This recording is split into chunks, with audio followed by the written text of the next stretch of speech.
রোজ রোজ একরকম জলখাবার খেয়ে বোর হয়ে গেছেন? তাহলে ঝটপট বানিয়ে নিন সুজি আর শীতের সবজি দিয়ে এই রেসিপিটা।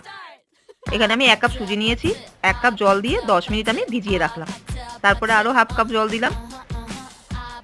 তারপরে এই সবজিগুলো আমি গ্রেট করে নিয়েছি। ফুলকপি, ধনেপাতা, আলু, গাজর, কাঁচা লঙ্কা। আপনারা চাইলে আলুটা স্কিপ করতে পারেন।